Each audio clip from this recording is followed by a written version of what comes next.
नमस्कार. पंचममण्डलं पंचमः पाठः लोकरञ्जकं लोकनाट्यं. पंचममंडलामध्ये म्हणजेच नाट्यकलशामध्ये ख्रिस्ताब्दपूर्व म्हणजेच इसवी सनापूर्वीच्या 5व्या शतकातील भासाच्या नाटकापासून आपण सुरुवात केली. त्यानंतर इसवी सनाच्या पूर्वीचे पहिले शतक, कालिदासाच्या नाटकाचा काळ, त्यानंतर इसवी सनाचे 10वे शतक, दिवनाथ कवीचा काळ, इसवी सनाचे 17वे शतक बोधायन कवीचा काळ आणि त्यानंतर आता प्रस्तुत उतारा हा वर्तमान नाटककाराच्या नाटकामधून घेतलेला आहे. म्हणजे संस्कृत नाट्य साहित्याच्या मोठ्या कालखंडातील महत्वाच्या टप्प्यांवरील प्रसिद्ध नाटकांचे उतारे आपल्याला या नाट्यकलशामध्ये दिलेले आहे. आता लोकरंजक, लोकांचे मनोरंजन करणारे लोकनाट्य ते कसे असते याची एक झलक या नाट्य उतार्यातून आपल्याला मिळणार आहे. भूमिका: लोकनाट्यम बहुजन प्रियम. लोकनाट्य हे सर्वसामान्य लोकांना, समाजाला, बहुजन समाजाला आवडणारे असते. तच्छृंगार हास्य रसयुक्तम संगीत नृत्य समन्वितम सामाजिक व्यंगबोधकम भवती. हे लोकनाट्य शृंगार आणि हास्य रसयुक्त असे असते. त्यामध्ये संगीत आणि नृत्य सुद्धा समाविष्ट असते. शिवाय काही सामाजिक विसंगती दाखवून देणारे, समाज प्रबोधन करणारे असे हे नाट्य असते. रोचकः संवादः तस्य विशेषः. चटपटीत संवाद हे आणखीन एक वैशिष्ट्य. गणेश वंदनया लोकनाट्यस्य प्रारंभः तथा भरतवाक्य प्रार्थनया समाप्तिः भवति. लोकनाट्याची सुरुवात ही गणेश स्तवनाने, गणपतीला नमस्कार करून नमनाने होते, तर भरतवाक्याने म्हणजेच शुभेच्छा दर्शक प्रार्थनेने या लोकनाट्याची समाप्ती होते. गोपिकाः तथा कृष्णसखा पेंद्या इति एतेषां प्रवेशकः नाम गणगवळण इति लोकनाट्यस्य प्रास्ताविकम अंगम. नाटकाचा सुरुवातीचा जो भाग असतो प्रास्ताविक, म्हणजे हे नाटक कोठे, कधी, कोणत्या हेतूने, कोणत्या कवीचे, कोणत्या प्रसंगात नाटक सादर होत आहे, कोणत्या विषयाचे नाटक आहे, अशी काही साधारण माहिती या प्रास्ताविकामध्ये असते. हा जो प्रवेशक म्हणजे हा जो छोटा प्रवेश सुरुवातीला असतो त्यामध्ये लोकनाट्यात गोपिका असतात आणि कृष्णाचा मित्र पेंद्या हे पात्र अवश्य असते. याला गणगवळण असे म्हणतात.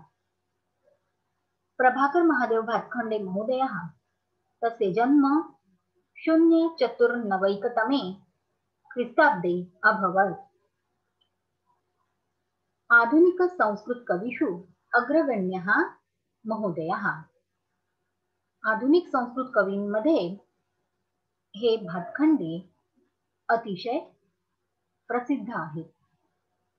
तेन 20 संस्कृत नाटकानि लिखितानि. 20 पेक्षा अधिक संस्कृत नाटके त्यांनी लिहिली आहेत. केवळ लिहिलीच नव्हे तर दिग्दर्शित केली आहेत. प्रस्तुतांनी ती रंगमंचावर सादर केली आहेत. अभिनेतांनी आणि त्यामध्ये अभिनय सुद्धा केला आहे. अशा प्रकारे संस्कृत नाट्य क्षेत्राला प्रभाकर महादेव भातखंडे महोदयांचे खूप मोठे योगदान आहे. संस्कृत नाटकेषु विषय वैविध्यम तथा स्वरूप वैविध्यम साधयितुं सः नित्यं प्रयत्नशीलः. आणि संस्कृत नाटकांमध्ये वेगवेगळे विषय यावेत तसेच त्यांचे स्वरूपही वेगवेगळे असावे असा त्यांचा नेहमी प्रयत्न असतो. तेन लिखितं मुक्तानाम संस्कृत लोकनाट्यम रसिकैः प्रभूतं गौरवितं. लोकनाट्य म्हणजेच त्याला तमाशा असेही म्हटलं जातं. आता हे संस्कृत मध्ये लिहिणं ही एक खरोखर संस्कृतला आधुनिक काळात आधुनिक प्रवाहाबरोबर आणण्यासाठी केलेला एक स्तुत्य उपक्रम आहे. त्यांनी लिहिलेले मुक्ता हे संस्कृत लोकनाट्य रसिकांनी अतिशय नावाजले आहे. तस्मात् स्वीकृतः अयं नाट्यांशः लोकनाट्यस्य बहून् विशेषान् दर्शयति. त्यातून घेतलेला हा नाट्यउतारा लोकनाट्याचे वेगवेगळे पैलू दाखवतो. सूत्रधारः पटाभिमुखम अवलोक्य.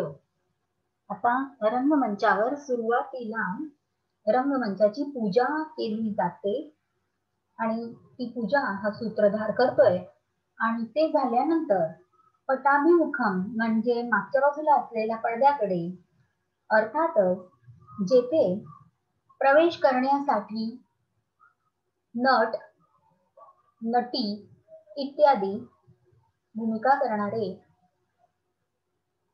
अभिनय करणारे अभिनेते उभे असतात, त्या ठिकाणाकडे पटाभिमुखम, त्या ठिकाणाकडे तोंड करून म्हणजे जेथून ते प्रवेश करणार आहेत त्या दिशेने पाहून, अवलोक्य पाहून सूत्रधार म्हणतोय, आर्ये इतस्तावर, आर्ये जरा इकडे ये. आपल्या पत्नीला तो हाक मारतो आहे. सुविहितानी रंगमंगलानी, रंगमंचावर जे मंगल म्हणजे जे पूजा विधी करायचे होते ते सुविहितानी फार चांगल्या प्रकारे पूर्ण झालेले आहेत, संपन्न झालेले आहेत. तत्कथय कम विषयम अधिकृत्य अद्य नाटकम प्रयोक्तव्यम इति. तेव्हा आता सांग बरं, तत्कथय कोणत्या विषयाशी संबंधित नाटक आज आपण सादर करायचे आहे, असा प्रश्न सूत्रधार नटीला विचारतो आहे. आणि त्यावेळी नटी प्रवेश करण्याच्या ऐवजी तिची मैत्रीण प्रवेश करते, सखी प्रविश्य, ती रंगमंचावर येते, प्रवेश करते आणि मग म्हणते, तत्र भवती भट्टिनी भवत्सादम अद्य नाटकम न नाटयिष्यति. त्या महाराणी साहेब किंवा त्या बाई साहेब तुमच्या बरोबर आज नाटकामध्ये अभिनय करणार नाही. न नाटयिष्यति, नाटक सादर करणार नाहीत असा एक अर्थ, किंवा अभिनय करणार नाहीत, नाटकामध्ये अभिनय करणार नाहीत असा दुसरा अर्थ. साबणती त्या म्हणत आहेत, भवतः नाटकेषु न नाविन्यम न वा वैविध्यम. तुमच्या नाटकांमध्ये नवीन तर काहीच नाही किंवा वेगळेपणा सुद्धा काही नाही. ताः एव पर्युषिताः पुराणकथाः, त्याच जुन्या झालेल्या पर्युषिताः जुनाट, पुराण कथा प्राचीन काळच्या कथा आहे. ते एव राजानः, तेच ते राजे त्या नाटकांमध्ये आहे. आता असं झालंय की प्राचीन काळी जी नाटकं केली जात होती तीच पुन्हा पुन्हा सादर केल्यामुळे त्याच त्या कथा आणि तेच ते राजे. आधुनिक काळामध्ये ही राजेशाही आपल्याकडे नसल्यामुळे त्या राजांच्या कथांचं कौतुक कमी झालं आहे. त्या राजांच्या कथांमध्ये कोणालाही आता रुची नाही. एते विद्वांसः अपि वारंवारं तादृशमेव नाटकं द्रष्टुं न इच्छन्ति. हे सगळे विद्वान म्हणजे रसिक प्रेक्षक पुन्हा पुन्हा वारंवारं तादृशम तशाच प्रकारचे नाटक पाहू इच्छित नाही, द्रष्टुं न इच्छन्ति. कथम तत्र भवती भूमिका नाटे. मग कशी बरं त्या बाईसाहेबांनी भूमिका करायची, कसा बरं अभिनय करायचा. जर आपल्या अभिनयामुळे प्रेक्षकांचं मनोरंजन होणार नसेल, प्रेक्षकांना जर रुची वाटणार नसेल तर अशा अभिनयाचा काय उपयोग. आणि म्हणून नटीने नाटकामध्ये अभिनय करण्यास नकार कळवला आहे. त्याच वेळी नटः सहसा प्रविश्य, एक नट अचानक प्रवेश करून हाक मारतो. स्वामींशी हाक सूत्रधाराला तो मारतो. सूत्रधार किम रे शैलूष, काय रे नटा? नट म्हणतो, दुष्पचैहि विद्वज्जडैश्च नाटकैहि अग्निमांद्य पीडा संतप्तानां रसिकवराणां स्वास्थ्यार्थं परितोषार्थं भट्टिन्याः च प्रकोपशमनार्थं प्रयोक्तव्यम् अस्माभिः. आता नट सांगतोय की जी नाटकं विद्वानांना सुद्धा जड वाटतात, कंटाळवाणी वाटतात किंवा समजायला कठीण वाटतात. दुष्पचैहि जणू काही पचायला कठीण म्हणजे समजायला कठीण अशी नाटकं आहेत. आणि मग जणू काही अग्निमांद्य म्हणजे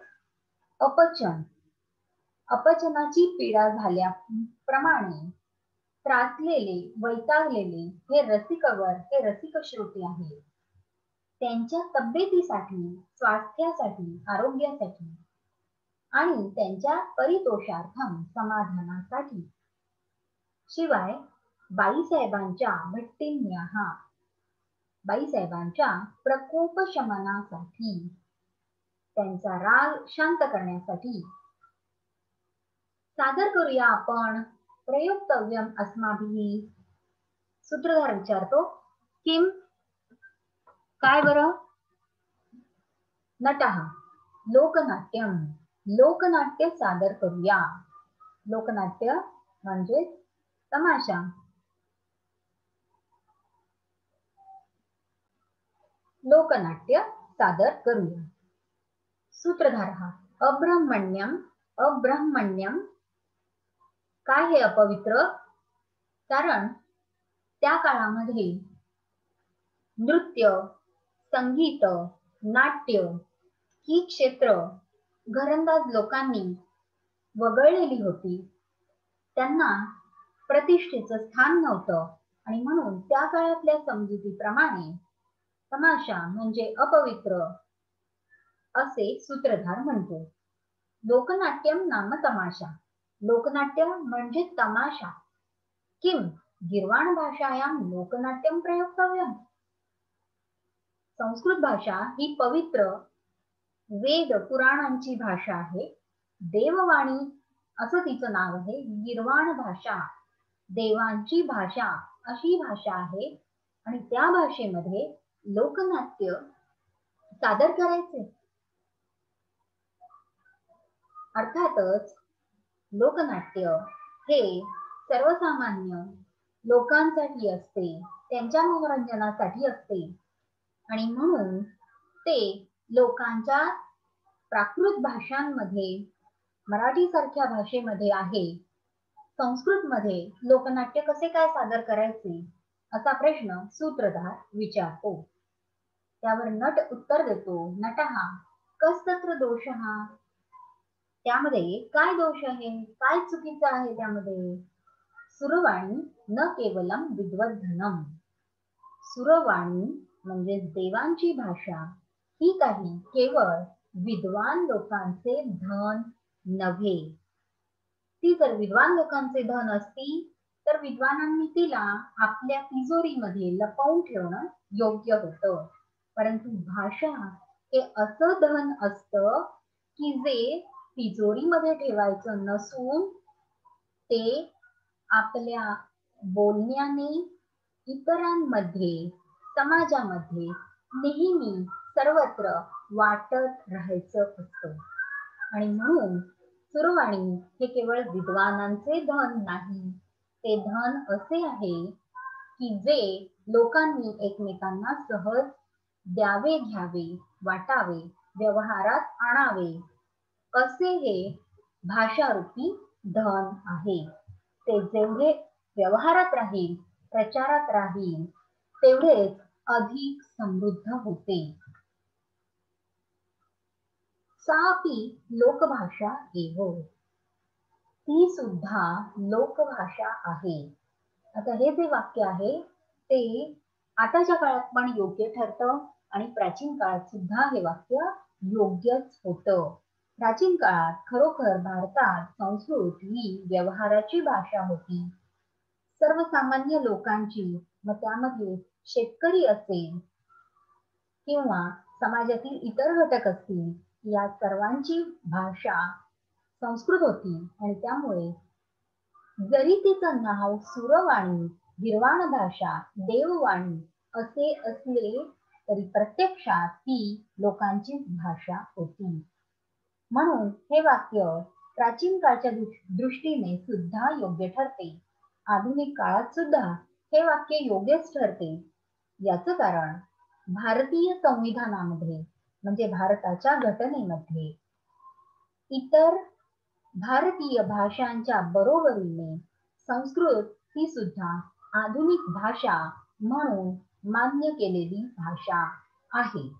आणि त्यामुळे भारतात संस्कृत ही एक आधुनिक लोकभाषा म्हणून भारताच्या प्रशासनाने स्वीकारलेली भाषा आहे. आणि म्हणून ती लोकभाषा आहे. हे वाक्य आधुनिक काळात आजच्या काळात सुद्धा योग्य ठरतं. अतः लोकानां साहित्य नाटक काव्यादीनां संस्कृते लेखनम आवश्यकम एव. आणि म्हणून लोकांसाठी म्हणून जे साहित्य, जी नाटकं, जी काव्य लिहिली जातात ती संस्कृत मध्ये लिहायला पाहिजे, लिहिणं आवश्यकच आहे. म्हणजेच आधुनिक काळात लोक जे जे काही वाचतात, पाहतात, बोलतात ते सगळे विषय संस्कृत मध्ये सुद्धा आले पाहिजे. सखी म्हणते, आम सत्यम वदती एषः नटः. खरोखर हा नट खरे तेच बोलतो आहे. आणि इकडे प्रेक्षक सुद्धा, प्रेक्षकाः उच्चैः मोठ्याने लोकनाट्यम एव प्रयोक्तव्यम, लोकनाट्यच हवं, लोकनाट्यच सादर करा असा आरडाओरडा सुरू करतात. आणि तेव्हा सूत्रधाराच्या लक्षात येतं की नट आणि इतर सर्वांनीही ठरवलं आहे, शिवाय प्रेक्षकांचाही पाठिंबा आहे. आणि म्हणून लोकनाट्य सादर करणं योग्य आहे. सूत्रधारः भवतु, ठीक आहे, त्वमेव सूत्रधारो भूत्वा लोकनाट्यम प्रदर्शय.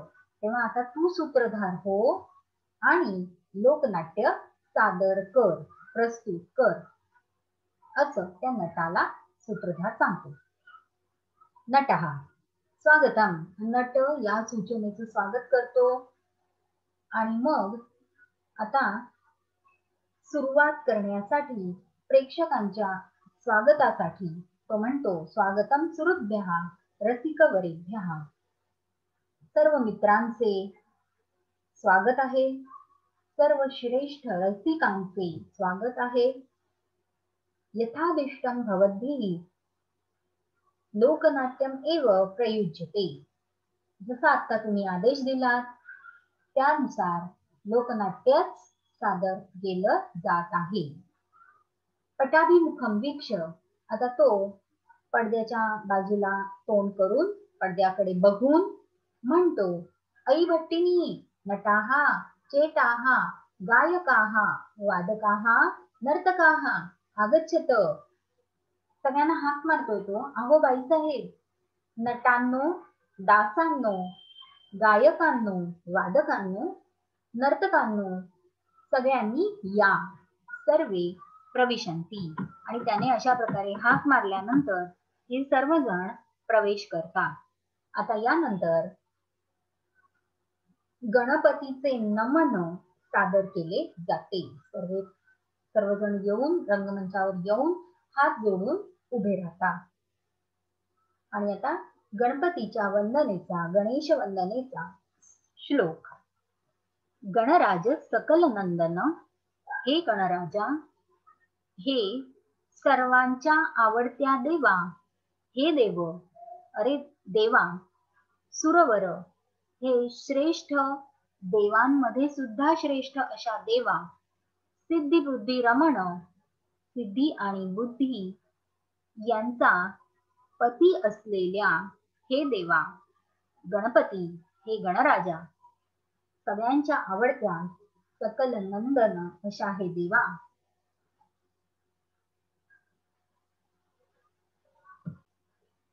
प्रार्थये नाट्यप्रयोगार्थं जनानां मनोरञ्जनार्थं वदद्भ्यः संस्कृतमाख्यानं नटेभ्यो देहि कलाज्ञानम्.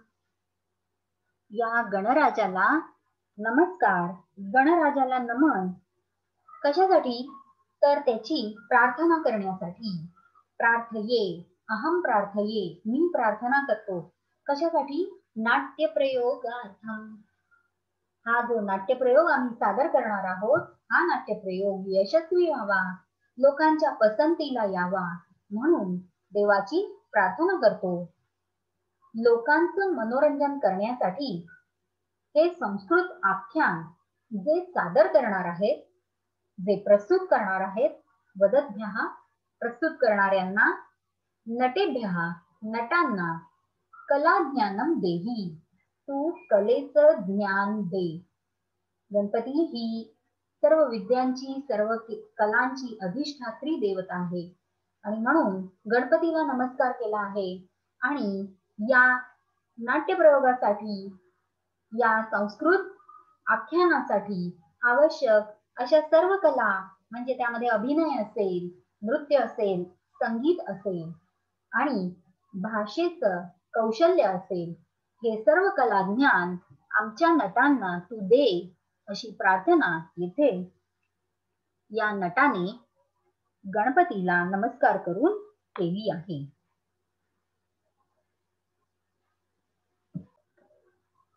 अशा प्रकारे लोकनाट्याचा गणगवळण हा जो प्रास्ताविक भाग आहे, त्याचा हा सुरुवातीचा भाग पूर्ण झाला. यानंतर कथानक सादर होते.